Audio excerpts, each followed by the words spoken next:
Brought to you by Techno Camon 30 series.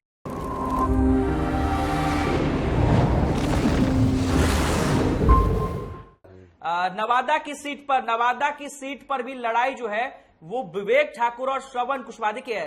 RJD ने जो इस बार जो जातीय समीकरण साधा और कुशवाहा जाति को लेकर के जो ट्रम्प कार्ड खेला, वो उसमें एक कहीं ना कहीं नवादा की भी सीट थी, वहां से श्रवण कुशवाहा को उम्मीदवार बनाया गया। वहां से उससे पहले तो यादव चुनाव लड़ते थे ना, लेकिन इस बार यादव का ही वो एक तरीके से वहां भूमियार और यादव के बीच में लड़ाई हुआ करती थी जी लगातार।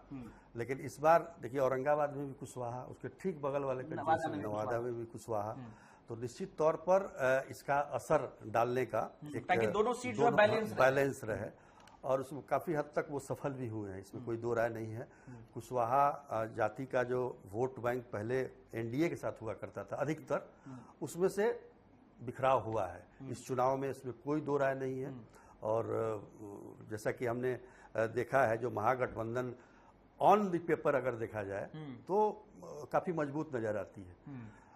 अगर सभी वोटों का मतलब जैसे वोटों में बिखराव ना हो, उनके साथ जो है यादव वोटर्स हो गए, मुस्लिम वोटर्स हो गए, कुशवाहा हो गए और मुकेश सहनी के आने से मल्ला वोटर हो गए, तो वो काफी मजबूत स्थिति में इस बार हैं। और निश्चित तौर पर मैंने पहले ही कहा कि मार्जिन जो 2019 में कि 50-60% लोग लेकर जो बीजेपी की जीत हुई थी, वो इस बार नहीं होने। मगर एक चीज आप भूल रहे हैं, नवादा जो है वो भूमिहार बाहुल इलाका है और जो एनडीए ने उम्मीदवार दिया था वो भूमिहार थे और पिछले कई बार से तो भूमिहार वहां से जीतते आ रहे हैं। देखिए 2009 में अगर हम बात करें, 2009 से तो वहां से लगातार भूमिहार जीत रहे हैं, उम्मीदवार ही जीते हैं और एनडीए ही जीता है, वहां पर जीतता रहा है।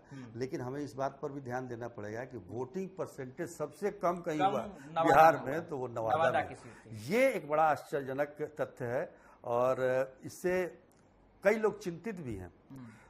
आखिर क्या वजह है कि वोटिंग परसेंटेज कम हुआ नवादा में। पर फिर भी मुझे लगता है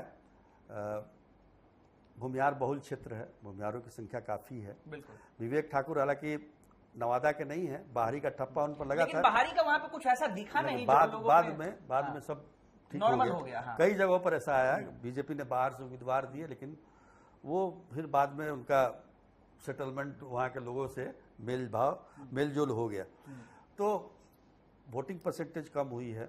और खास तौर पर जो एक उत्साह पहले दौर में दिखना चाहिए था, वो उत्साह नहीं दिखा। बड़ा मतलब बोझिल टाइप का वो मतदान में। एक और चीज मुझे याद आ रही है चाचा, वहां से निर्दलीय उम्मीदवार थे, यादव कैंडिडेट थे विनोद यादव, जो कि शायद राजवल्लभ यादव के परिवार से आते हैं। बिल्कुल। वो भी तो वोट काट लेंगे महागठबंधन का। बिल्कुल। और यही कारण है कि वहां पर हम ये कह सकते हैं कि एनडीए को लीड मिल सकती है। देखिए बिहार तक एग्जिट पोल में नवादा सीट को लेकर के हम आपको बता रहे हैं, वहां नवादा सीट से बीजेपी के प्रत्याशी विवेक ठाकुर को लीड मिल सकती है।